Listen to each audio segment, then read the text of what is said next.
네, 2교시 시작하겠습니다. 세 번째 시간 26페이지입니다. 취소송을 중심으로 해서 여러분들이 이제 판단을 하시면 되겠고, 지금부터 이제 우리가 공부할 때 항상 모든 소송을 3단계로 나눠 가지고 같이 공부를 하도록 할 겁니다. 먼저 취소 소송 가지고 생각을 해 보시게 되면은 취소 갖고 생각을 해 보겠습니다.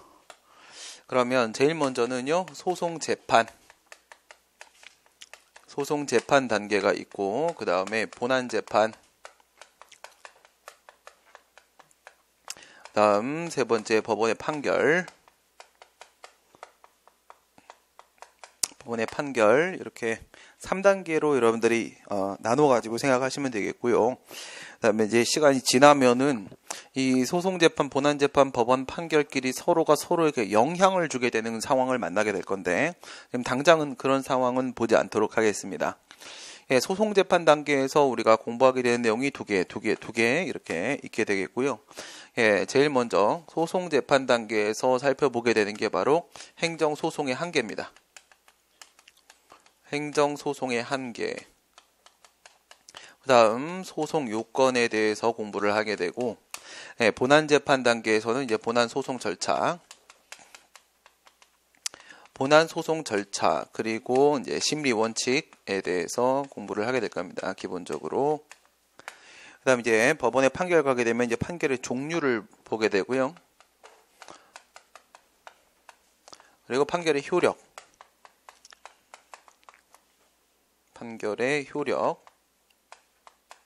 이렇게 해서 6단계로 이제 세부적으로는 공부를 이렇게 하게 될 겁니다.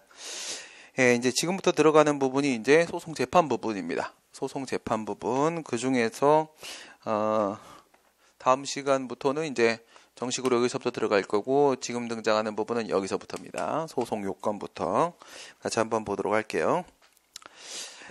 맨 위에 행정소송은 소송재판, 본안재판, 법원 판결에 관해서 살펴본다. 이렇게 3단계로 나눠가지고 들어가시면 됩니다. 행정소송은 어떻게 제기하게 되는 것인가?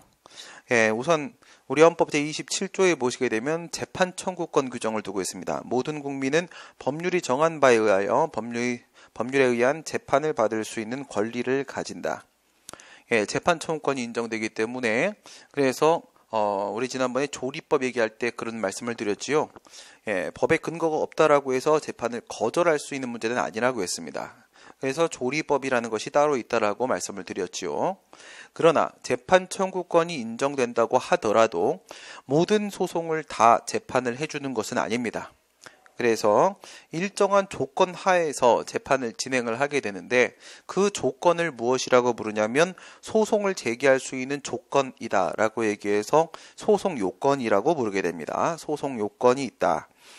그 소송 요건이 이제 밑에 있는 총 6가지 이렇게 나오고 있는데요. 관할 법원까지 치면 이제 7가지가 될 겁니다. 관할 법원까지 치면 7가지고 기본적으로는 6가지가 이제 포함이 되어 있습니다. 처분을 대상으로 하는 항고소송을 지금 중심으로 이야기를 하고 있습니다. 그래서 취소소송, 무효등 확인소송, 그리고 부작위협반송 이렇게 나눠지지요. 취소소송하고 무효등 확인소송 같은 경우에는 자귀처분을 대상으로 합니다. 자귀처분을, 어떤 행위를 해야 됩니다. 그 다음 부작위협반송은 부작위처분을 대상으로 합니다. 아무런 행위를 하지 않습니다. 그리고 취소하고 무효확인 소송은 방어소송의 성격도 띠고 요구소송의 성격도 띱니다. 무엇이 포함되기 때문에 그렇다? 거부처분이 포함되기 때문에 그렇다. 거부처분이 포함되기 때문에 방어소송만 있는 것이 아니라 요구소송도 포함이 된다. 그러나 부작위협반송은 오직 뭐만 포함되는 것이다? 요구소송만 포함되는 것이다. 그렇죠? 그 다음에 대상적격을 보시게 되면은 우리 행정소송법 제19조에 취소의 대상적격에 대한 규정을 두고 있습니다. 취소의 대상적격 규정을 두고 있습니다. 그런데 19조는 본문과 단서로 나눠지게 되는데, 본문 부분이 바로 대상적격이고요. 그 다음에 단서 부분은 소송 요건 문제가 아닙니다. 소송 요건 문제가 아니고 단서 부분은 재결에 대한 취소 소송에 있어서의 본안 요건 내용입니다. 본안 요건. 그래서 지금 본문이라고 하고 있습니다. 단서는 대상 적격이 아닙니다. 예, 본문까지만 대상 적격이다. 그리고 준용 규정이 아까 있었지요. 준용 규정이 8조에 있었고 38조에 있었고 44조에 있었고 그리고 46조에 있었습니다. 무효등 확인 소송과 부작위 파인 소송의 준용 규정은 38조에 있었지요. 그리고 38조는 1항과 2항으로 나눠집니다. 1항과 2항으로 나눠집니다. 1항이 무효등 확인 소송에 대한 준용 규정이고 2항이 부작위 위협 파인 소송에 대한 준용 규정입니다. 예, 여러분들이 시험 시간에 법전이 배부되는 것은 아니지만은 그렇다고 해서 법전 없이 여러분들이 기억을 하시려고 하게 되면 그게 훨씬 어렵습니다. 무슨 말인지 아시겠죠? 예, 눈으로 확인을 하고 기억하는 거하고 그냥 여러분들이 이런 게 있을 거야 라고 상상하면서 기억하는 거하고는 분명히 다른 문제입니다. 그래서 예, 나중에 제가 법령집을 드리게 될 텐데 예, 법령집을 보면서 이 법은 이런 내용들이 있구나, 이 법은 이런 내용들이 있구나, 예, 법조를 가지고 여러분들이 기억하시는 게 훨씬 더 효과적일 겁니다. 19조가 취소송의 대상 적격인데요. 이거는 준용시키는 방식입니다. 그래서 38조 1항에서 무효등 확인 소송에 준용을 시키게 되면은 취소송의 대상하고 무효등 확인 소송의 대상이 동일해집니다.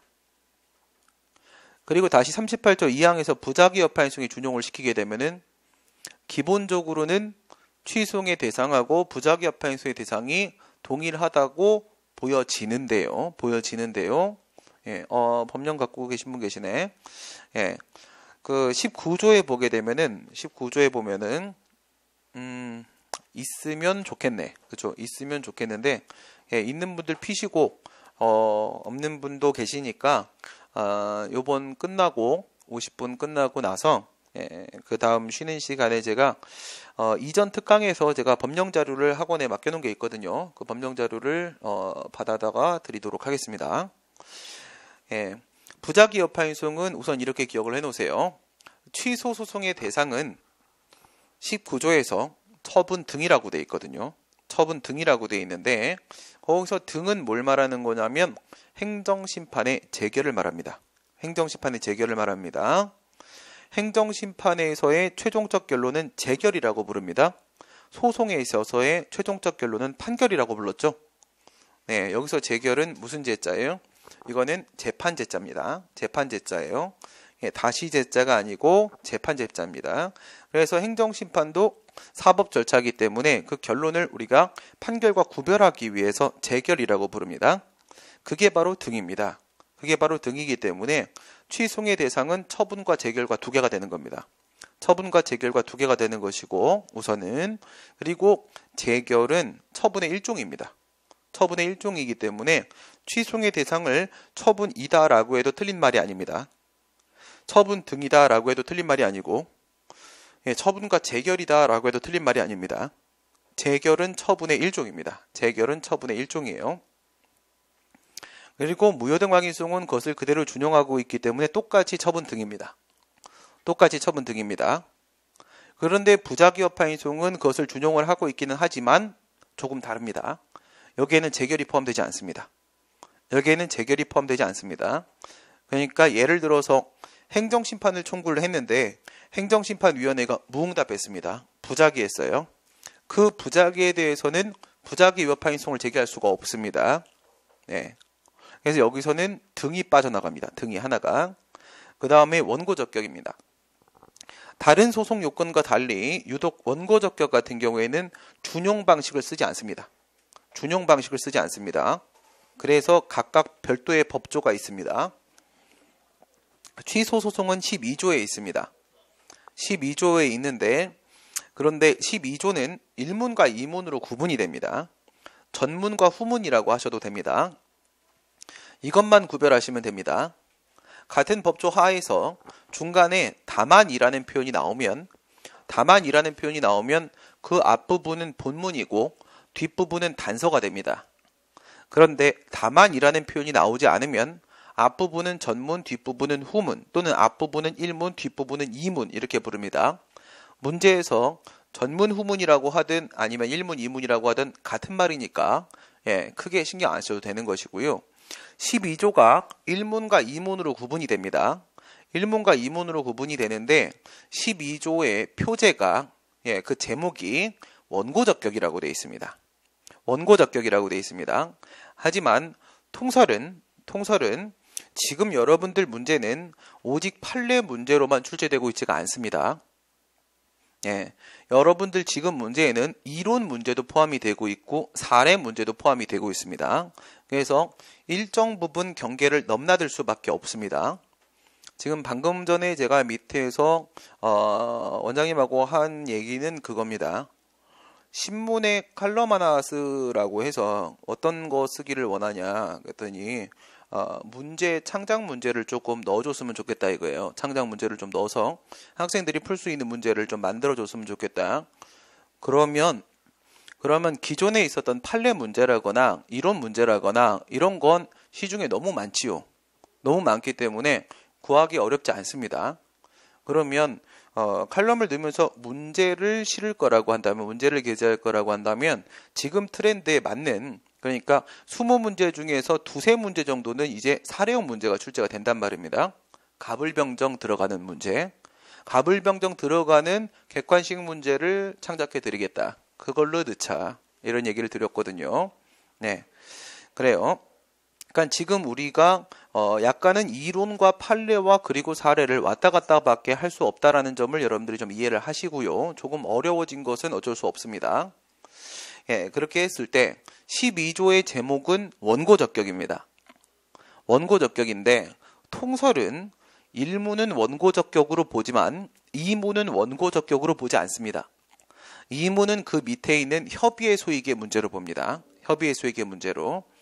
대상적격, 원고적격, 협의의 소익, 피고적격, 전치주의, 재소견 이러한 각각의 소송 요건의 의미와 구체적 내용은 알기 쉬운 행정쟁송법 요거 끝나고 나서요. 끝나고 나 다음 자료 있잖아요. 그 다음 자료 넘어갈 때 제가 하나씩 다시 설명을 드리도록 할 겁니다. 그리고 정규 강의 들어가면 그거조차 안 할 겁니다. 그거조차 안 하고 여기까지 설명한 거 바탕으로 그 다음 단계로 연결시킬 겁니다.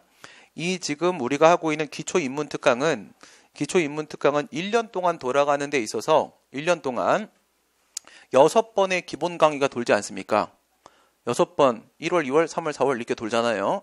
그리고 말씀드린 대로 오리엔테이션을 보시면은 제가 기본 강의가 컨셉이 2개입니다. 1년 내내 6번 도는 게 하나가 있고요. 2달마다 도는 게 있고 그거는 이번에 하는 거나 그 다음에 하는 거나 다 마찬가지입니다. 마찬가지고 그 다음에 그 6번 중에 3번은 3위일체 방식이 들어갑니다. 3위일체 방식은 11월 초에 제 교재가 나오면 제 교재는 다른 시중 교재보다는 얇을 겁니다. 얇을 건데 3종입니다. 기본 강의, 판례 연습, 기출 연습 3개로 구분이 될 거예요. 그 시중 교재와의 차이점은 오리엔테이션 자세히 설명을 드렸습니다만은 차이점은 뭐냐면 중복 내용이 없습니다. 중복 내용이 없어요. 그러니까 이론서 안에 기출이나 판례를 담지 않습니다. 기출이나 판례가 필요는 한데 한 줄로 요약한 결론만 보여줄 겁니다. 결론만. 그 판례에 대한 내용은 판례집 가서 찾으시면 됩니다. 전체적인 흐름이 똑같아요. 제목이 똑같이 가기 때문에 똑같이 가는데 이 제목 부분에 거기를 찾으면 거기에 판례가 있는 거예요. 시중 지금에 있는 교재들을 다 확인을 해 보니까 이론서에도 기출과 판례가 정식으로 반영이 돼 있고요. 그 다음에 판례집에는 그 판례가 또 다시 그대로 들어가 있더라고요. 다시 그대로 들어가 있고 기출집에 가게 되면은 이론서에서 만약에 한 20%의 기출을 다뤘으면은 또 나머지 한 70, 80%의 기출이 또 다시 거기 들어가면서 중복 내용이 엄청 들어가기 때문에 분량이 자꾸 늘어나더라고요. 그래서 내가 특정 강사님, 제일 유명한 강사님 거를 사보니까 우선은 4종이 되더라고요. 4종이 되는데 그것을 올려놓으니까 이만큼이 돼요. 이걸 학생이 어떻게 읽을까? 이런 고민이 들어서 비현실적이다. 강사도 힘들고 학생도 힘들고, 그래서 교재가 제일 중요합니다. 강의도 중요하지만 교재가 제일 중요합니다. 여러분들이 찾아보기 편한 게 제일 중요하거든요. 그래서 3위일체라는 건 뭐냐면 그 심화 이론을 들어가는 단계에 가게 되면은요, 제가 기본적인 내용은 전혀 다루지 않습니다. 기초 입문 무료 특강이 깔려 있는 상태죠. 지금 하고 있는 거. 그 다음에 기본 강의를 들으신 분들은 기본 강의에선 뭘 할 거냐면 행정법의 기본 뼈대 잡을 겁니다. 뼈대를 잡아야지. 지금 시중 것들도 제가 다른 강사님들을 뭐 비난하는 것이 아니라 다들 지금까지 잘 해오셨기 때문에 많은 학생들을 합격을 시키셨을 거라고 생각합니다. 하지만 저는 공무원 강의만 했던 것이 아니라 저는 지금까지 가르친 직렬이 7개가 넘습니다. 그래서 각각의 시험 직렬들마다 수험생들의 장점들이 있어요. 그들만이 가지고 있는 메리트들이 있습니다. 그 메리트를 여기다 반영을 시켜야 되는 거잖아요. 그렇죠? 그 장점들을 반영을 시켜서 여러분들한테 이제 설명을 하게 되면은 우선은 한 교재 안에서 이론을 설명하다 갑자기 기출을 풀고 기출을 풀다 갑자기 판례를 설명하고 막 이렇게 들어가 버리면은 그 부분에 있어서는 이해를 조금 더 깊이 할 수 있을지 모르겠지만 끝나고 나서 내가 뭐를 배웠는지를 알 수가 없습니다. 직접 다 제가 경험을 해봤습니다. 원래 저 이런 스타일이거든요. 어디 가서 뭐 가르치면 괜히 걔네들하고 같은 시험으로 가서 봐버려 그냥. 막 이런 거야. 내가 느껴봐야 알거든요. 이 시험의 특징 도대체 뭔가. 그래야지 그 필요를 알 수가 있는데 여러분들의 니즈를 파악하기 위해서 우선 정보는 전달을 받았고 그것을 바탕으로 저의 판단, 저의 컨셉이 있어야 되는 거 아니겠습니까? 이 판단하는 데 있어서 이거 풀다 저거 풀다 이론 설명도 왔다 갔다 이랬다 저랬다 해버리면은 끝나고 나서 아무 기억이 안 남더라고요. 제가 다 전부 돈 내고 끊어서 들어봤어요. 다른 강사님들 거. 정말 설명을 잘하시는 분들도 계시고 막 왔다 갔다 하시는 분들도 계시고 다 이렇게 비교를 해봤는데 근데 그 방식은 그닥 여러분들한테 유효하지 않겠다. 시간이 오래 걸리는 방법이다. 이런 생각이 전 들었고요. 그래서 이론서는 철저하게 이론을 중심으로, 판례는 판례를 중심으로, 기출은 기출을 중심으로 이렇게 편제를 나눠놨거든요. 그래서 삼위일체라는 건 뭐냐면 그때 가면 기본적인 내용은 전혀 말을 하지 않고요. 이런 것들이었지요. 그리고 여기서 구석진 부분으로 문제 나오는 것들이 있습니다. 지금 보니까 분석을 해보니까 구석진 부분들 이거는 도저히 학생들이 고민해서 답을 낼 수 있는 문제가 아니에요. 그런 문제들이 꽤 있더라고요. 그런 것들에 대한 심화학습을 진행하고 그리고 실제 판례 사건 개요와 그리고 기출문제들로 전부 다 연결시키는 방법이 삼위일체거든요. 삼위일체를 뭐 이렇게 일정 부분하고 일정 부분 안 하고 이게 아니라 철저히 삼위일체만 들어가는 방식으로 하는 게 심화학습 코스입니다. 심화학습 코스. 그래서 지금 제가 하는 건 뭐냐? 기초 입문 단계에서는 구제법을 중심으로 해서 기본 틀 잡고 그 다음에 전범위를 가지고 기본 강의하고 그 다음에는 완전히 실전으로 넘어가 버리는 겁니다. 넘어가 버리는 거예요. 그 다음은 뭐 하는 거예요? 그 다음부터는 문제풀이 들어가는 거잖아요. 그렇죠? 그리고 오리엔테이션 보시면 아시겠지만은 시험 봅니다. 기본 강의 때부터 시험 봅니다. 기본 강의 때부터 무조건 시험 봅니다. 무조건 경쟁하고 무조건 등수 매기고 무조건 석차 붙이고 경쟁 붙입니다. 경쟁 붙여서 계속 여러분들 한 번이라도 1등을 하실 수 있도록 기본 강의에서 진도를 나가면 제가 지금 기출교재를 쓰면서 기출문제를 테마별로도 분류를 했지만 그것을 난도별로 분류를 해서 기본기출, 심화기출, 사례기출 3개로 분류를 했습니다. 그래서 기본 강의 때는 기본 기출을 가지고 여러분들 연습을 할 겁니다. 지금까지들의 문제 있죠? 옳은 것, 옳지 않은 것 딱 한 줄짜리 처리하는 식의 문제들. 그걸 가지고 기본 강의 때 진행을 할 거고 3위일체 가게 되면 심화기출 가지고 심화 사례는 아닌데 이론과 판례인데 심화기출 가지고 진도 나간 데까지 매일 시험을 볼 겁니다. 매일. 물론 수업 시간을 할애하지는 않습니다. 수업 시간이 4시간이면 그 앞에 30분 동안 시험을 볼 거예요. 시험을 보면은 뭘 할 거냐면 전부 OX 방식이고요. 전부 OX 방식이고 1, 2, 3, 4 방식은 별로입니다. 사법시험에서도 1, 2, 3, 4 방식 사용하지 않습니다. 1, 2, 3, 4 방식은 뭐를 골라라 했는데 4개 중에 하나 몰라도 고를 수 있거든요. 그건 알고 있는 게 아니라고 했죠. 알고 있다면 4개를 정확하게 다 스스로 결론을 내릴 수 있어야 됩니다. 그래서 전부 OX 변형했습니다. 제가 모든 기출을 OX 변형해서 O는 1번, X는 2번이에요. O는 1번, X는 2번 OMR 카드 드릴 겁니다.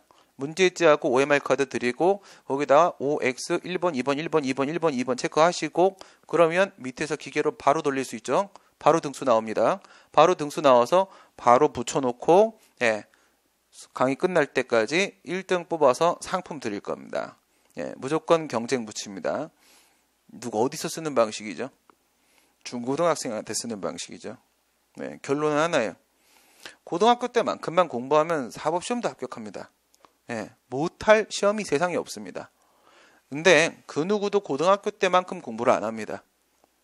그렇게 그냥 시키기 위한 방식일 뿐입니다. 대충 그렇게 진행된다고 생각을 하시면 되고 자세한 내용은 오리엔테이션 지금 올라가 있으니까 보시면은 제가 하나씩 설명을 드리고 있을 겁니다. 법조문 가지고 보세요. 법조문 가지고 보셔야지 머릿속에 기억에 남습니다. 여러분들한테 제가 개별법까지 암기하라고 하지 않습니다. 그냥 일반법 있는 부분들 있잖아요. 공공기관의 정보공개 관한 법률, 정보공개법이라거나 아니면 공익사업을 위한 토지 등의 취득 및 보상에 관한 법률, 토지보상법이라거나 행정소송법이나 심판법이라거나 절차법이라거나 일반법 있는 부분들 있죠. 자주 출제되는 부분들. 거기서 다 나오는 건 아니거든. 주로 나오는 법조가 따로 있습니다. 주로 나오는 법조는 눈으로 찍으셔야 됩니다. 제가 지금 해설을 달면서 깜짝 놀랐어요. 와, 내가 이 짓을 지금 몇 년째 하고 있는데 나도 그 부분 익숙하지 않아서 있었던 것 같은데 이런 느낌이 드는 거가 문제가 나오고 있더라고요.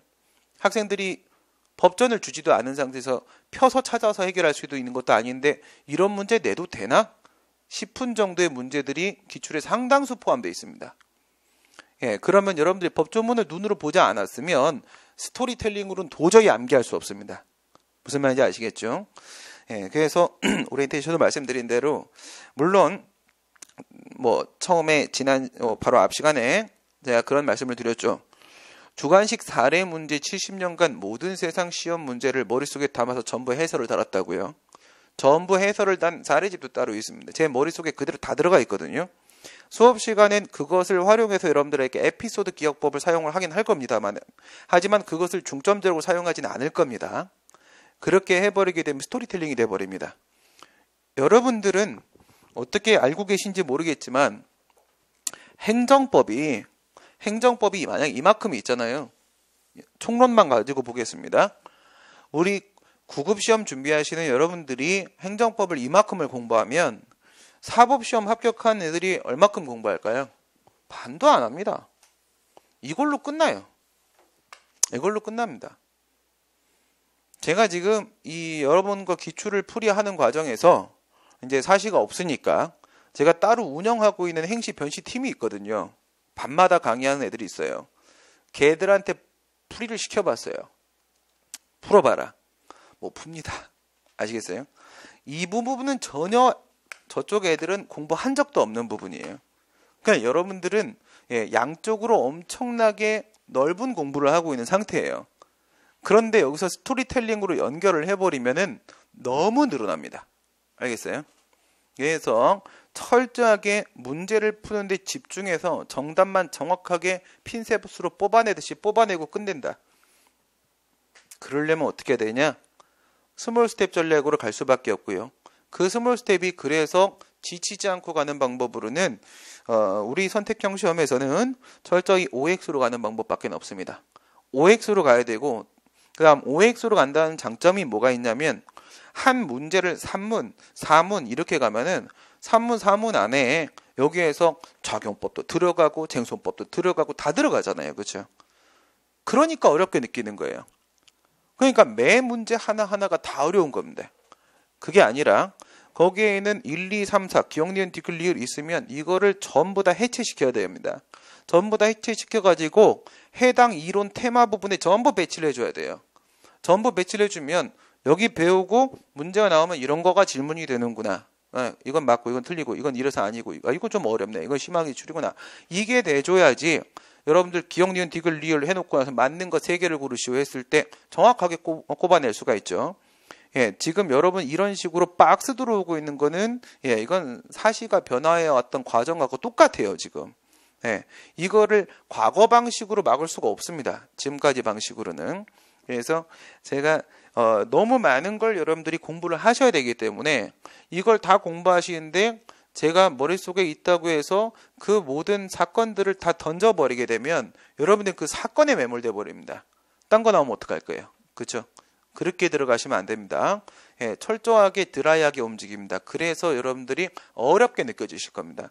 어렵게 느껴지시는데 항상 정확하게 이렇게 생각하세요. 공부할 때 편하게 하고 시험장 가서 고생할 것인가? 아니면 여기서 고통 좀 받고 시험장 가서 웃을 것인가? 둘 중에 하나를 선택하라면 뭘 선택하실 겁니까? 후자를 선택하셔야 된다 이겁니다. 여기서는 그냥 고통스럽게 하세요. 그건 어쩔 수 없는 겁니다. 네. 이게 패스원의 저에 대한 주문 사항이기도 합니다. 절대 학생들의 입맛에 맞추지 말고 선생님 원하는 방식대로 정석 돌파해달라. 우리는 매출을 원하지 않는다. 패스원의 입장은 그거예요. 13년까지 패스원이 이 동네 전체 80% 매출을 올릴 정도의 1등 학원이었었잖아요. 패스원의 잘못이 아니라 모기업의 실수로 인해서 패스원이 잠시 힘들었던 시간이 있었던 거고 지금 다시 올라가기를 원하고 있습니다. 그래서 전열을 정비한 거거든요. 전열을 정비한 거고 시간이 조금 1년, 2년 더 걸린다고 하더라도 중간에 학생들의 입맛에 맞춰서 퍼플리적 강의를 해가지고 잠시 붕 떠봐야 그건 거품이란 말이죠. 정석 돌파로 학생들을 합격시키고 합격자 숫자로 다시 처음부터 키운다. 이게 지금 패스원의 입장에서 그래서 들어온 겁니다. 패스원의 생각은 상업적이지 않았어요. 그냥 그렇다면 갈만하다. 옛날 정말 전통의 1등답네. 한교답다. 그런 사고를 하고 있다면 나하고 코드 맞출 수 있겠다. 나도 그런 장난 안 치겠다. 그래서 그렇게 정석으로 돌파하고 나갈 거니까 많이 힘드실 겁니다. 많이 힘드실 거예요. 행정법은 뭐 국어나 이런 다른 과목하고는 조금 다릅니다. 그렇죠? 웃으면서 재밌게 하기 힘든 과목이에요. 이거 웃으면 웃고 끝납니다. 웃겨드릴 수는 있어요. 웃겨드릴 수 있는데 그쪽으로 제가 제 마인드를 넘기고 싶지는 않습니다. 넘기고 싶지는 않고요. 한번 다시 보겠습니다. 12조는 원고적격입니다. 원고적격인데 통설은 이문을 협의의 소익으로 봅니다. 협의의 소익으로 관련 설명은 뒤에서 다시 한다고 했고요. 그러면 판례는 어떻게 볼까요? 판례는 이문까지 원고적격입니다. 판례는 법에 써있는 그대로 해석합니다. 알겠죠? 판례 특징을 기억하세요. 판례는 법에 써있는 그대로 갑니다. 그대로 갑니다. 근데 판례가 유도리를 보일 때가 있어요. 간혹 유도리를 보일 때는 제가 판례 유도리입니다 라고 말씀을 드릴 겁니다. 판례가 유도리를 보일 때는 어떨 때냐면 단순히 법을 해석할 때가 아니라 의미를 해석할 때가 아니라 국민을 구제시켜야 될 필요가 있다고 생각할 때는 판례는요. 그때는 정말 아무런 논리도 없이 뚫어버릴 때가 있습니다. 그런 건 시험에 나옵니다. 그런 건 특이하기 때문에. 그 다음에 무효확인 소송 같은 경우에는 35조의 별도의 원고적격이 있습니다. 부작위 여파인 소송 같은 경우는 36조의 별도의 원고적격이 있습니다. 여기선 준용 규정을 사용하지 않았다라는 점을 기억을 해주시고요. 그 다음에 피고적 협의의 소익으로 갑니다. 행정소송법에는 그 어디에도 협의의 소익에 대한 규정은 없습니다. 협의의 소익은 권리보호 필요를 말하는 겁니다. 권리보호 필요에 대한 별도 규정은 찾아볼 수 없는데 말씀드린 대로 12조 2문을 학설에서 통설이 협의의 소익의 문제로 모고 있기 때문에 이렇게 배치를 한 겁니다. 그리고 무효확인 소송이나 부작위파인 소송은 그렇게 볼만한 여지가 있는 법조도 없습니다. 협의의 소익에 대한 규정은 전혀 찾아볼 수가 없습니다. 그 다음에 피고적격. 피고적격은 13조에 있습니다. 물론 취소이죠. 이건 준용 방식을 사용하고 있고요. 38조 1항과 38조 2항에서 무효확인 수송과 부작위협항인 수송에 그대로 준용을 하고 있기 때문에 아무 차이가 없습니다. 그런데 한번 위에서 한 거랑 연동해 볼까요? 취소는 처분과 재결이었죠. 그러면 거기서의 피고는 누가 되겠습니까? 처분에 대한 소송을 제기하면 피고는 처분행정청, 처분청이 되지요. 재결에 대한 취소를 제기하면 피고는 재결행정청, 재결청이 될 겁니다. 무효확인 수송도 다르지 않습니다. 그런데 부작위 위법 확인 수송 같은 경우에는 재결에 대한 부작위는 대상으로 하지 않는다고 했지요. 그러면 부작위 위법 확인 수송의 피고는 누구만 있다라는 결론이 나오는 겁니까? 처분청만 있다는 결론이 나오는 거죠. 재결청은 없다는 결론이 나옵니다. 여기서 하나의 선물 받습니다. 모든 문제와 모든 이론과 모든 판례에는 전부 선물이 있습니다. 선물이 있습니다. 선물이란 건 뭐예요? 문제로 출제될 수 있는 메시지입니다. 그 부분에 소독약 뿌려서 문제 출제할 수 있는 부분의 메시지입니다. 여기서 뭘 느끼셨냐? 대상과 피고가 연동되고 있다. 대상과 피고는 서로 연동된다는 것을 아주 작은 부분이었지만 부작위 위법항의 수송에서 하나 느꼈죠. 그렇죠? 대상과 피고는 연동됩니다. 그 다음에 전치주의입니다. 행정심판 전치주의라는 것은 행정소송을 제기하기 전에 행정심판의 재결을 반드시 거쳐와야 하는 경우를 말하는 것입니다. 전치주의에 대한 규정이 행정소송, 취소송 같은 경우 18조에 있습니다. 18조에. 그리고 부작위 위법항의 소송에서는 38조 2항의 준용을 하고 있는데 무효확인 소송에는 없지요. 무효확인 소송에는 없습니다. 이제 뒤에서 다시 말씀을 드리겠지만 여러분 행정심판을 꼭 거쳐와야 되는 뭔가 이유가 있을 거 아니겠습니까? 요거는 예외적으로 거쳐오라고 하는 거거든. 예외적으로 꼭 거쳐와야 된다라고 할 때는 거칠 필요가 있기 때문인데 그러한 필요가 무효인 처분에는 전혀 없습니다. 그러한 필요가 무효인 처분에는 절대로 발생하지 않는데 먼저 간단히만 말씀드리면 두 가지밖에 없습니다. 대량성과 전무성입니다. 대량성과 전무성입니다. 행정심판을 먼저 거치라고 하는 이유는 바로 뭐냐면 관련 사건이 너무 많은 겁니다. 앞에서 봤던 걸로 치게 되면 운전면허 정지 취소 사건이 있었죠. 도로교통법 142조. 운전면허 사건이 너무 많습니다. 우리나라에 운전면허 안 가진 사람 몇 명이나 되겠습니까? 그죠? 안 가진 사람 손. 없지, 네. 그냥 없는 걸로 갑시다. 네, 그래서, 운전면허를, 안 가진 사람이 있습니다. 네, 있고요. 근데 몇 명이 있습니다. 네, 대체로 있고, 우리나라의 한 가정당 차를 2대 이상 가지고 있는 것으로 통계가 나왔지 않습니까? 그렇죠?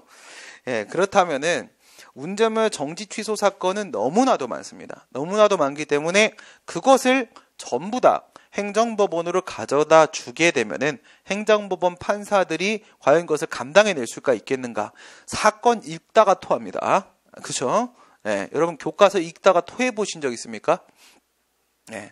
저는 남의 책이 아니라 제 책 읽다 토합니다. 제 책 읽다가 책을 1년에 개정을 해야 될 책이 너무너무 많잖아요. 그죠? 그런데 내가 쓴 책인데도 불구하고 뭐 800페이지 정도짜리다. 그러면 개정을 하기 위해서 한 번에 읽어야 될 거 아니야. 그죠? 한 번에 읽어야 돼. 쭉 읽으면 쭉 읽고 바로 기절합니다. 그런데 사건을 여러분 한 사건, 심판 사건 하나라고 보시면 여러분 심판 사건 자료 얼마나 되는지 아십니까? 건축 사건 작은 사건 하나 자문 의뢰에 들어와고 그거 하나 받아갖고 읽다가 내가 다시는 이런 짓 안 한다고 했습니다. 왜 변호사애들이 그렇게 대충 일을 하는지 알았어요. 저는 후배들한테 욕을 엄청 했거든요. 너희들 미친 거 아니냐? 돈 받고 일 이렇게 하면 이건 사람 아니다. 이러는 거예요. 그냥 후배네 사무실에 가고 야, 술 한잔 하자. 그러고 서초동을 갔어요. 그랬더니 형 10분만 그러니까 왜? 그랬더니 서면 써야 되는데 하나도 안 썼다? 그러는 거예요. 그래 빨리 해봐. 그랬더니 10분 만에 한 사람 사건을 끝내고 나오는 겁니다. 그럼 그 사람은 돈을 얼마를 냈겠고 얼마나 중요한 본인에게 사건이겠습니까? 그치요? 예, 이러면 안 되지, 이 새끼야. 그리고 제가 막 화를 냈어요. 혼을 냈죠. 예, 그런데, 저쪽에서 변호사들이 여러 명이 달라붙어서 했는데, 어이없이 완패를 당한 겁니다. 완패를 당해서, 예, 행정소송 사건이니까 나한테 갖고 왔겠죠. 그럼 상대방이 누구겠어? 상대방이 국가나 지자체 쪽이겠죠. 예, 그래요. 근데, 잠깐만 읽어달라고 해서, 입금이 됐으니까 읽기 시작을 했습니다. 입금이 안 되면 읽지 않습니다. 예, 공부가 일인 사람은 텍스트 읽는 게 세상에 제일 싫습니다. 예, 강사는 말하는 게 세상에 제일 싫습니다. 절대 읽지 않아요. 그런데, 갑자기 입금이 되니까 내가 어쩔 수 없이, 그래, 읽어볼까? 하고 출력을 시작을 했는데, 단지 심판 한 번. 그 다음에 1심 자료는 요거밖에 안 돼요. 심판 자료를 갖다 이만큼입니다. 예. 환불하려고 했어요. 환불하려고. 그만합시다. 이렇게. 예. 그러면 이 사건들을 전부 다 행정법원에다 갖다 주면 얘들이 과연 견딜 수가 있겠냐? 못 견딥니다. 필터링이 필요하다는 거죠. 앞에서. 그게 바로 첫 번째 대량성입니다. 두 번째는 전문성입니다. 전문성. 예, 행정부가 가장 전문성을 많이 가지고 있겠지요. 그렇죠? 예, 사법부는 전문성이 없습니다. 얘는 법률적 판단은 잘할 수 있을지 모르겠지만 각각의 사건에 대해서 그게 무슨 얘기인지 알아듣지를 못합니다. 무슨 말인지 아시겠죠? 예, 그래요. 그래서 중요한 문제는 바로 대량성, 전문성 두 가지 때문에 행정심판을 거쳐오라고 하는 건데 무효인 처분은 손에 꼽습니다. 대량성의 문제가 없고요. 그 다음에 무효인 처분은 일반 국민의 관점에서도 그것이 위법인지가 명백하기 때문에 무효입니다. 예, 판사의 입장에서 그것이 절대 전문성 어렵지 않습니다. 그래서 무효인 처분에 대한 소송에서는 행정심판을 거쳐오라고 하지 않습니다. 그 다음에 제소기간인데 소송을 제기하는데 일정한 기간 제한이 있습니다. 소송이 허용되는 기간 제한이 있는데요. 안날 90일, 있은날 1년, 365일 이렇게 우선은 얘기를 하지요. 그런데 무효인 처분은 제소기간에 제한이 없습니다. 예, 쉽게 이렇게 기억합니다.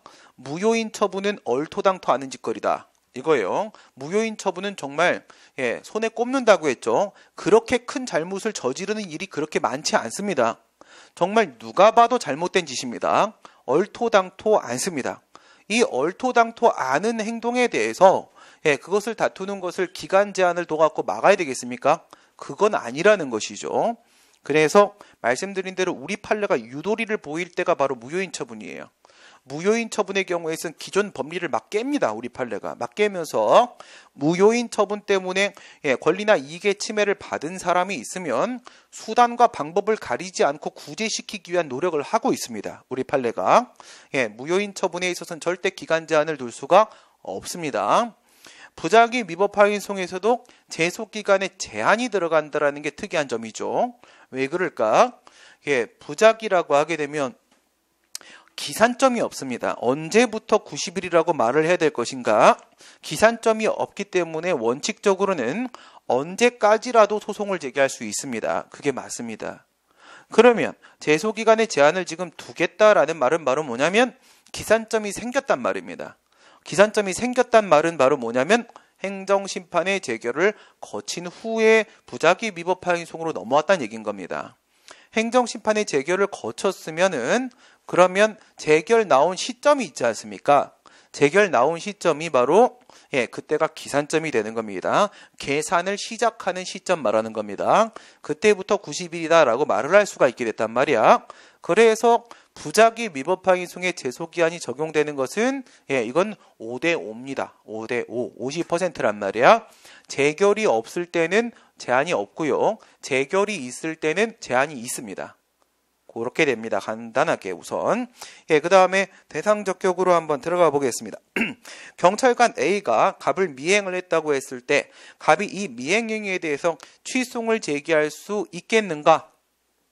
밑에 있는 내용은 여러분들이 읽어보시고 저는 간단히 결론만 도출을 하도록 하겠습니다. 과연 취송을 제기할 수 있겠습니까? 우선 이게 처분이어야 되겠죠. 미행 행위가 처분이어야 됩니다.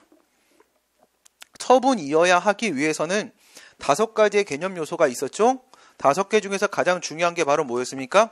5번째, 국민의 권리 의무에 직접적 영향을 미쳐야 된다 이겁니다. 그러면 이 미행이 권리 의무에 영향을 미치려고 한다면은 어느 부분에 영향을 미치겠습니까? 우리가 아무리 만들어봐야 수인 의무 부과밖에 없습니다. 여러분, 불법적인 미행 행위를 참아야 됩니까?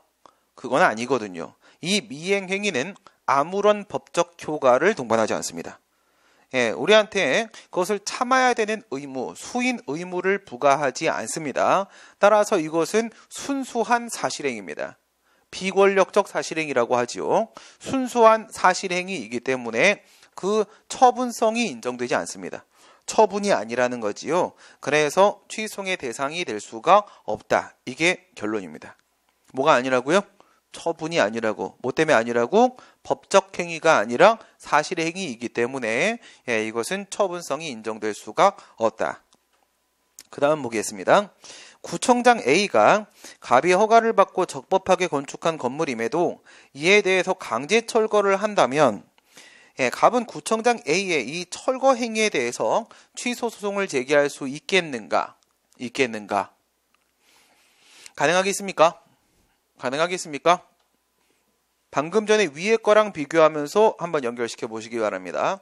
이 철거 행위가 나에게 어떤 법적 효과를 발생을 시킨다면 처분이 되겠지요. 그러면 취소의 대상이 될 수 있겠죠.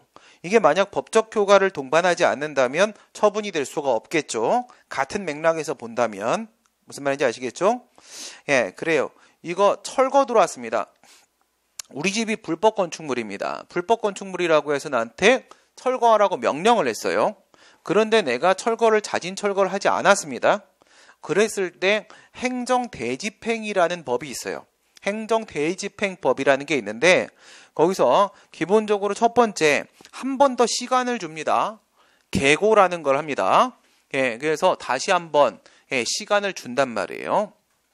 계고가 뭐예요? 계고가 경계하여 알려주는 걸 말하는 거예요. 너 계속 철거 안 하면 큰일 날지도 몰라. 이렇게 알려주는 거야.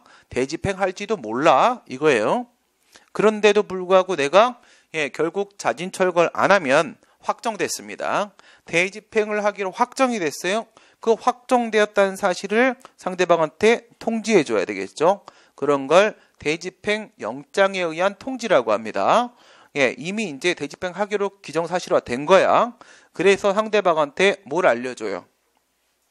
대집행을 몇 월 며칠 날 나갈 거고, 그리고 어느 공무원이 그 대집행 책임자로 나가게 될 거고, 우리가 이거 철거하게 되면 견적 뽑아보니까 대충 얼마 정도 나오게 될 것 같은데 돈 준비해 놔라 이놈아! 이렇게 하는 거예요. 그게 대집행 영장에 의한 통지입니다. 그러면 그 날짜가 되면은 포크레인이 들어옵니다. 포크레인이 들어와서 다 부셔버린단 말이에요. 그게 대집행을 이제 실행하는 겁니다. 실행하는 건데 그거를 강제철거라고 우리가 이야기를 합니다. 뉴스에 나오는 강제철거가 바로 대집행 실행이란 말이에요. 그러면 여기서 생각을 해보세요. 위에 하고 연결해서 생각을 해보시면 포크레인이 들어오고 있습니다. 강제철거한다고. 포크레인이 들어오고 있는데 내가 그 포크레인한테 화염병을 던질까 말까? 던지면 돼요, 안 돼요? 우선 나는 화염병 제조업자입니다. 화염병 던지면 돼야 안 돼요? 될까 안 될까? 안 된다고요. 무슨 말이에요? 강제 철거는 상대방한테 참아야 되는 수인 의무를 부과한다는 겁니다. 참아야 됩니다. 우리 집이 다 하나씩 무너지는 걸 보면서 그냥 조용히 눈물을 흘려야 되는 것이지 화염병을 흘리면 안 되는 겁니다. 알겠죠? 저항해서는 안 된다. 저항해서는 안 된다. 즉 수인 의무를 부과한다면 법적 효과를 동반하는 행위가 맞지요? 법적 행위고 처분이 맞습니다. 처분이 맞는데 그래서 이런 걸 뭐라고 부르냐면 권력적 사실행위라고 부릅니다. 방금 전에 앞에 있었던 미행 행위를 뭐라고 불러요? 비권력적 사실행위라고 부릅니다. 그게 우리가 말하는 순수한 의미의 사실행위입니다. 권력적 사실행위는 순수한 의미의 사실행위가 아닙니다. 권력적 사실행위는 뭐냐면 정의는 이렇게 합니다. 법률 또는 행정행위를 집행하기 위하여 행해지는 공권력 실체를 가지는 사실행위. 공권력 행사의 실체를 가지는 사실행. 제가 아까 이런 말씀을 드렸죠. 공권력 행사다라고 하게 되면 그냥 처분이다라고 그냥 연결시키시면 된다고 했죠. 공권력 그러면 그냥 처분이다 연결시키시면 된다고 했죠. 그럼 이렇게 말할 수 있겠네. 법률이나 행정행위를 집행하기 위해서 행해지는 처분의 실체를 가지는 사실행위. 그렇게 말할 수 있겠죠. 맞습니다. 권력적 사실행위는 그 자체 정의부터 이건 처분이라는 전제가 깔려 있습니다. 처분이라는 전제가 깔려 있어요. 그러면 여기서 이제 문제를 풀 때 여러분들이 뭘 느껴야 돼요? 그러면 뭐가 권력적 사실행위고 뭐가 비권력적 사실행위인지를 내가 구별해낼 수 있어야 될 거 아니겠습니까? 그렇죠? 구별해낼 수 있어야 되겠죠? 예, 그러면 뭘 보시면 되는 거냐면 권력적 사실행위는 언제나 물리적 집행행위를 동반합니다. 어떤 물리적 집행행위가 있으면 그건 100% 권력적 사실행위입니다. 무슨 말인지 아시겠죠? 그래서 사실행위를 구분하는 방법은 실제로 이렇게 두 가지가 있을 수도 있어요. 단독적 사실행위와 집행적 사실행위라는 게 있거든요. 단독적 사실행위라는 것은요, 그거는 집행행위 개입이 없어요. 집행적 사실행위는 집행행위가 있는 겁니다. 그런데 이걸 연결시키면 100% 이렇습니다. 단독적 사실행위는 비권력적 사실행위로 연결되고 그 다음에 집행적 사실행위는 권력적 사실행위로 연결이 돼요. 그러면 거기서 여러분들은 뭐에 주목하면 돼? 집행에 주목하면 됩니다. 집행에 주목하면 돼요. 물리적 집행이 있으면 그거는 집행적 사실행위이면서 권력적 사실행위인 겁니다. 집행행위가 있으면 권력적 사실행위인 겁니다. 권력적 사실행위는 애당초 태어날 때부터 처분이기 위해 태어났어요. 뭐 때문에 처분이라고요? 상대방한테 수인 의무를 부과하기 때문에 처분이라는 겁니다. 그 집행에 저항하면 안 됩니다. 집행에 저항하면 안 된다 이거예요. 오케이? 이게 2014년도에 판례가 나왔어요. 2014년도에 최신 판례 문제이기 때문에 출제 가능성이 매우 높은 부분입니다. 그러니까 2014년도에 행정법 교수님들이 올해 나온 선고된 판결 중에서 가장 중요한 판결을 하나만 꼽자라고 하면 바로 권력적 사실행위의 처분성을 명시적으로 인정한 최초의 대법원 판결이었습니다. 오케이? 예. 그래서 권력적 사실행위가 처분이다. 수인 의무를 부과한다. 거기서 수인 하명이라고 명시적으로 판시했습니다. 그 다음 문제 보시면 더 들어가면은 안 돼서 지금 잠깐 제가 멈춘 겁니다. 예, 국가공무원 갑은 있는데 갑이 20여 년간 성실히 근무를 해왔으나 임용 당시에 결격 사유인 금고 이상의 형을 받고 그 집행 유예 기간이 완료된 날부터 2년이 경과하지 아니한 것이 나중에 발견이 됐습니다. 임용권자 A로부터 퇴직 발령의 통지를 받았어요. 갑이 당의 퇴직 발령의 통지에 대해서 취소를 제기할 수가 있다 없다 이겁니다. 있다 없다. 이건 뭐냐면 거기 밑에 제가 해설 달아놓은 거 보게 되면은 그렇게 돼 있죠. 국가공무원법은 33조하고 69조에서 3위는 6, 33은 9거든요. 그래서 33조하고 69조에 보게 되면 결격사유 규정하고 당연퇴직 규정을 두고 있어요. 우선 그런데 이거는 누구한테 적용되는 거냐면 현재 공무원의 지위에 있는 자한테 적용되는 겁니다. 그런데 갑은 이 결격사유와 당연퇴직의 조항에 적용을 언제 받습니까? 현재 공무원의 지위에 있는 시점에 적용받는 게 아닙니다. 얘가 공무원의 신분에 있는 상태에서 이러한 결격사유를 발생시킨 게 아니지요. 무슨 말이에요? 얘는 임용받을 때 이 결격사유가 있었던 겁니다. 임용받을 때 이 결격사유가 있었죠. 33조하고 69조는 현재 공무원의 지위에 있는 자에게 적용되는 법조입니다. 그런데 임용 당시에도 적용될 수 있습니까? 적용될 수 있다는 게 우리 판례 입장입니다. 적용될 수 있다. 왜 그럴까? 현재 공무원의 지위에 있는 사람도 이 정도의 비위 행위를 하고 잘못을 하게 되면은 당연 퇴직을 당합니다. 그런데 아직 공무원도 아닌 자입니다. 아직 공무원도 아닌 자가 이런 짓을 하고 공무원을 시켜달라고 하고 있습니다. 그러면 그 사람을 공무원 임용을 할 수 있습니까? 없습니까? 할 수 없는 거거든요. 이런 걸 뭐라고 부르냐면 되는 소를 포함한다라고 부릅니다. 되는 소를 포함한다는 논법입니다. 현재 공무원의 지위에 있는 자에게도 적용될 수 있다면 아직 공무원이 아닌 자에게는 당연히 적용될 수 있는 겁니다. 그래서 공무원 임용 당시에도 적용이 될 수가 있는 거예요. 그렇다면 어떻게 되냐면 이 결격 사유에 있는 사람에 대해서 국가가 잘 모르고 이런 결격 사유가 있다는 사실 잘 모르고 임명처분을 한 거야. 임명처분을 했단 말이야. 그러면 이 임명처분은 위법입니까? 적법입니까? 위법이죠. 우선 공무원이 될 수 없는 자에 대해서 임명처분을 했으니까 공무원법에 정면으로 위반됩니다. 33조 위반입니다. 그래서 위법인데 그러면 이게 취소 사유입니까? 무효 사유입니까? 이게 결정적입니다. 이게 만약 취소 사유라면은 별도의 취소를 하기 전까지는 임명처분의 효력이 있는 거라고 했잖아요. 있는 거라고 했죠. 그렇죠? 무효 사유라고 하게 되면 처음부터 임명처분이 없는 거라고 했죠. 이게 만약 취소 사유라고 하게 되면 이 친구는 20여 년간 실제로 법적으로 공무원의 지위에 있었습니다. 공무원의 지위에 있었고 이번에 퇴직 발령 통지에 의해서 비로소 공무원의 지위가 박탈되는 겁니다. 그러면 공무원 신분관계에 영향을 미쳤단 말이죠. 신분관계는 권리 의무 관계거든요.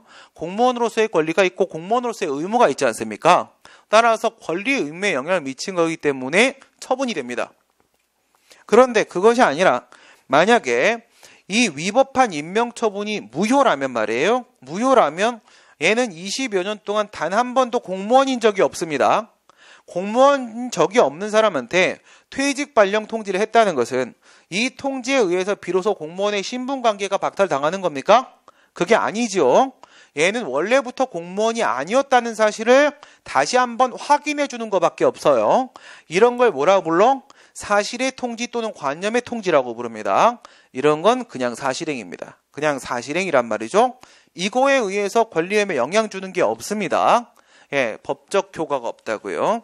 따라서 처분성이 부정되고 대상이 될 수가 없겠죠. 그 다음 원고적격으로 들어가 보도록 하겠습니다. 청주시장 A가 주거지역 내 을에게 연탄공장 건축허가 처분을 내어주었다고 했을 때 이웃주민 갑이 연탄공장 건축허가 처분에 대해서 취소 소송을 제기할 수 있겠는가? 이렇게 질문했습니다. 이건 무슨 말을 하고 싶은 걸까요? 이건 무슨 말을 하고 싶은 거냐면 우리 12조 1문에 보게 되면 뭐라고 되어 있냐면 취소 소송은 그 행정처분에 처분 등의 취소를 구할 법률상 이익이 있는 자가 제기할 수 있다라고 되어 있습니다. 법률상 이익이 있는 자가 제기할 수 있어요. 아직 안 배웠지만 어렵지 않습니다. 여러분 법률은 뭘 말하는 거라고 했지? 실체법을 말합니까? 절차법을 말합니까? 실체법을 말하는 거라고 했죠. 우리가 법이라고 하면 실체법이라고 했지요. 실체법은 무엇을 규율하는 법이라고 했습니까? 권리 의무를 규율하는 법이라고 했지요. 그래요. 그러면 실체법이 법률상 이익이야. 법률상 이익은 그 법률이 보호하는 이익일 거 아니겠습니까? 법률이 보호하는 이익인데 그 법이 실체법이야. 그러면 실체법이 보호하는 이익은 뭡니까? 권리죠, 권리. 그쵸? 권리 의무를 규율하는 건데 이익이 의무와는 아무 관계가 없지 않습니까? 그쵸? 그러니까 이거는 실체법이 보호하는 이익은 권리란 말입니다. 권리. 오케이? 그러니까 처분 등의 취소를 구할 권리가 있는 사람만 소송을 제기할 수가 있다라는 말인 겁니다. 12조 1문이. 오케이? 법률상 이익은 뭐라고요? 권리라고. 그 다음에 그 법률은 여러분 우리가 얘기하는 법률이 공법이겠습니까? 사법이겠습니까? 당연히 우리가 얘기하는 건 공법이겠죠. 그죠? 900여 개의 개별법 공법을 말하는 것이겠지요. 그러면 그 권리는 무슨 권리야? 공법상 권리죠. 공권이란 말입니다. 그래서 법률상 이익은 실제법이 보호하는 이익으로서의 권리이고 또한 그것이 공법이기 때문에 공권이 되는 겁니다. 그러니까 처분 등의 취소를 구할 공법상의 권리가 있는 사람이 소송을 제기할 수 있는 것이지요. 그런데 이거에 적용을 받는 사람이 누굴까? 누굴까? 분쟁 유형을 생각합니다. 1, 2, 3, 4 유형이 있죠. 1, 2, 3, 4 유형이 있죠. 1, 2, 3, 4 유형에서 이러한 원고적격 12조의 문제가 발생하는 것은 몇 유형일까요? 3, 4 유형입니다. 3, 4 유형, 3, 4 유형. 왜 그러냐? 1, 2 유형은 처분에 상대방이 소송을 제기합니다. 근데 지금 그 처분이 위법하다고 지금 주장을 하면서 소송을 제기하는 거지요? 그래요. 그러면 말이에요. 예, 절 보세요. 위법한 공권력 행사의 상대방입니다. 국가가 직접 당신을 때렸다고 해요. 근데 불법적으로 때렸다고요. 당신이 사법부에 달려가서 도와달라고 구제 요청을 하는 것을 막아야 되겠습니까? 어떤 제한 조건을 둘 필요가 있겠습니까? 그렇지 않다는 거예요. 상대방이라면 누구나 소송을 제기할 수가 있는 겁니다. 12조의 적용을 받지 않습니다. 12조의 적용을 받지 않고 이거는 법률이 보호하는 이익을 요하는 것이 아니라 이것은 헌법상 구체적인 권리, 기본권으로서 방어권 침해, 방어권 보장 주장의 문제인 겁니다. 그런 걸 뭐라고 부르냐? 써있는 대로 직접 상대방 이론이라고 부릅니다. 상대방은 원고 적격이 전혀 문제되지 않습니다. 상대방은 누구나 원고 적격이 인정이 됩니다. 그런데 제3자가 소송을 제기할 때 과연 원고 적격이 인정되냐 안 되냐가 여기서 문제가 되는 거란 말이야. 오케이? 예, 아주 지금 직관적으로만 얘기하고 있습니다. 예, 하나도 체계를 말씀드리지 않고 있어요. 체계로 들어가면 어려워지는데 체계를 알면 문제를 틀리진 않습니다. 예, 어려워져야지 합격을 하겠죠. 당연히 어려운 걸 극복해야 돼요. 지금은 철저히 직관적으로만 얘기를 하고 있어요. 왜 제3자의 원고 적격이 문제가 될까요?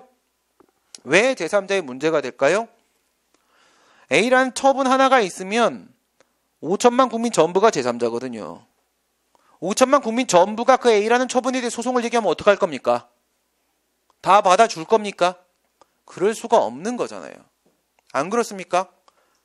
그냥 쉽게 이렇게 한 번만 생각을 해보세요. 문재인 대통령이 당선됐다, 홍준표 씨가 당선이 됐다 했을 때 거기에 대해서 반발을 하고자 한다는 최소한 1,000만 이상 아닙니까? 그럼 1,000만이 다 같이 각각 소송을 제기해버리면 어떡할 겁니까? 다 받아줘야 됩니까? 그건 아니지 않습니까? 그렇죠? 제3자의 범위는 획정 불가입니다. 처분에 있어서 당선인 결정은 처분입니다. 대통령 당선인 결정은 처분입니다. 그러면 어느 처분이든 간에 하나의 처분에 있어서 제3자의 범위는 획정 불가입니다. 그들에게 모두 다 원고 적격을 인정시킬 수는 없다는 겁니다. 그들에게는 어떠한 제한 요건을 걸 수밖에 없어요. 그러니까 12조는 누구한테 걸리는 제한 조건이에요? 제3자에게 걸리는 제한 조건이란 말입니다. 제3자에게만 그런 문제가 생긴다. 여기까지 맞죠? 예, 그럼 보세요. 이 사람이 지금 소송을 제기해서 원고 적격이 인정이 되기 위해서는 얘가 침해당했다고 주장하는 이익이 법이 보호하는 이익이어야 됩니다. 법이 보호하는 이익이어야 돼. 그게 무슨 법이라는 게 문제야? 공법이라는 게 문제죠. 공법은 공익을 전체의 이익을 보호하기 위해서 만든 법이지 이렇게 개별인 한 명 한 명의 이익을 보호하기 위해 만든 법이 절대로 아니라는 겁니다. 절대로 아니라는 거예요. 그래서 공법이 사인의 이익을 보호하는 것은 특이한 현상입니다. 알겠어요? 그런 사람들만, 그렇게 공법에 의해서 내가 주장하는 이익을 보호받고 있는 사람만 인정을 해주겠다는 겁니다. 인정을. 그러면 여기서 한 가지 더. 공법이 사인의 이익을 보호한다라는 명시적인 규정이 있는 경우가 많이 있을까요?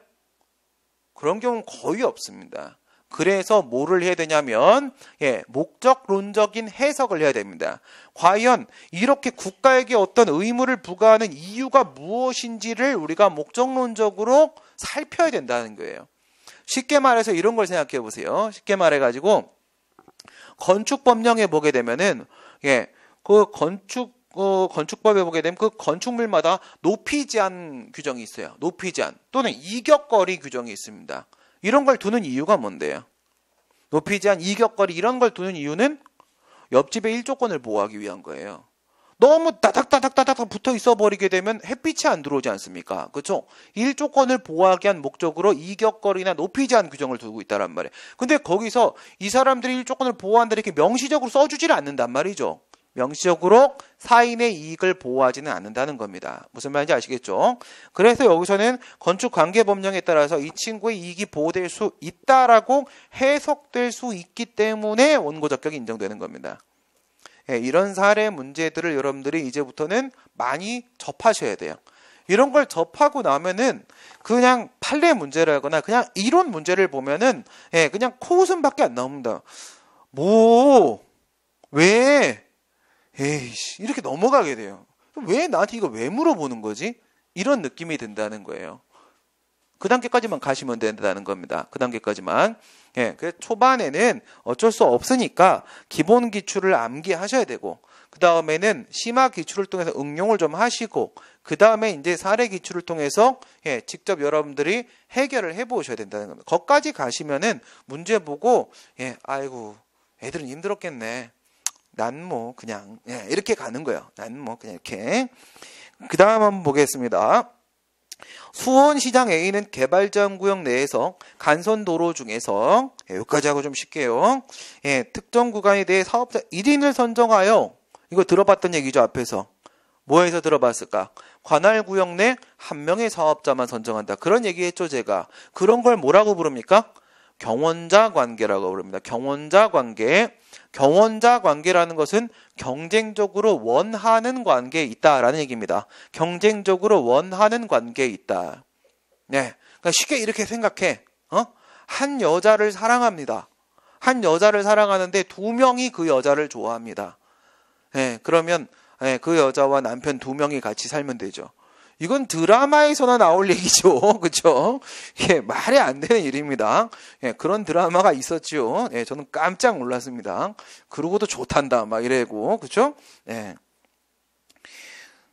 저에게는 아주 뼈아픈 상처가 있기 때문에 그런 이 경원자 관계가 너무 피부에 와닿아요.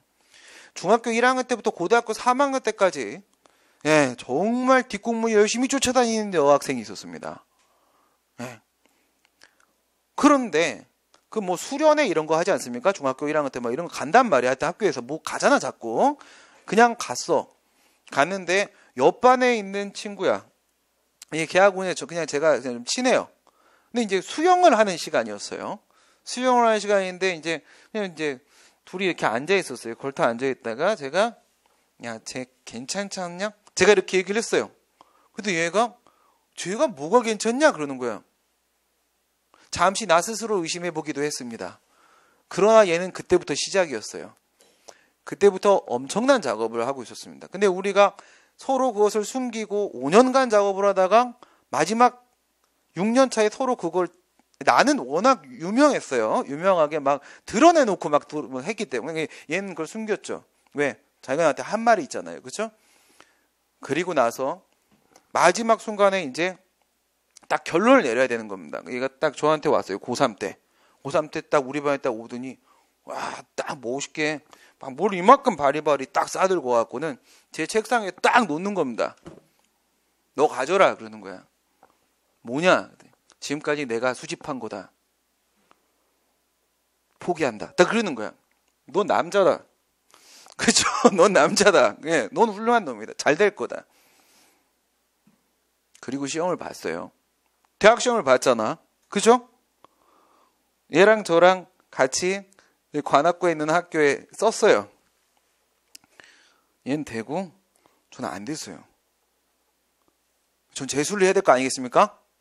재수를 했어요. 그 사이에 둘이 결혼을 했어요. 야, 이게 바로 뭐죠? 와, 이 배신감. 난 그때 남자다라는 말을 하지 말았어야 됐다. 넌 양아치다라고 말했어요. 아니, 되게 좋은 친구인데, 예. 모임을 할 때 저한테 그 사실을 얘기하고 양해를 구하려고 하는 시간이 있었다고 하더라고요.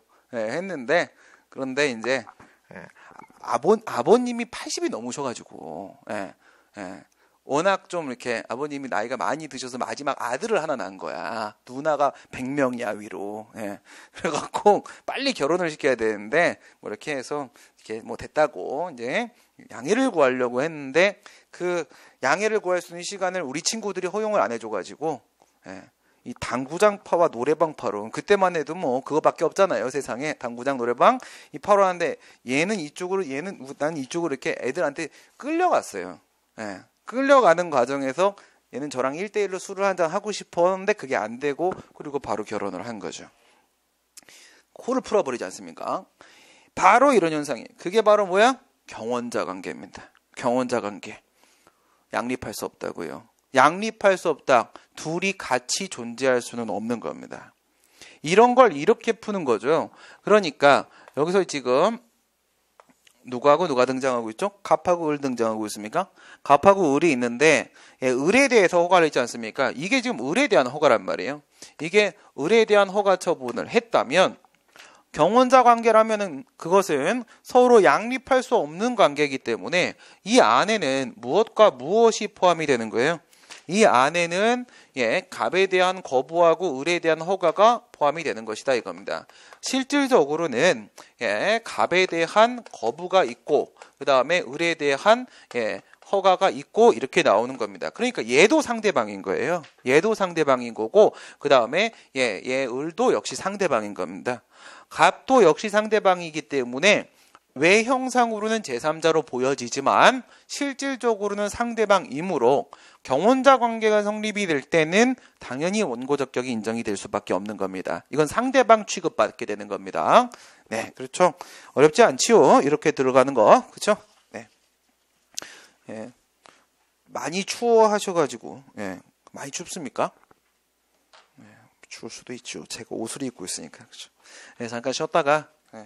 좀 빨리 가겠습니다. 조금 더 빨리 진행을 해서 마지막 1시간 동안에 요거 알기 쉬운 요거 마지막 끝까지 한번 쭉 마무리하고 빠른 속도로 풀고 그리고 내일부터는 세 번째 시간부터는 본격적으로 그 다음 자료로 체계적인 좀 틀을 잡는데 넘어가도록 하겠습니다.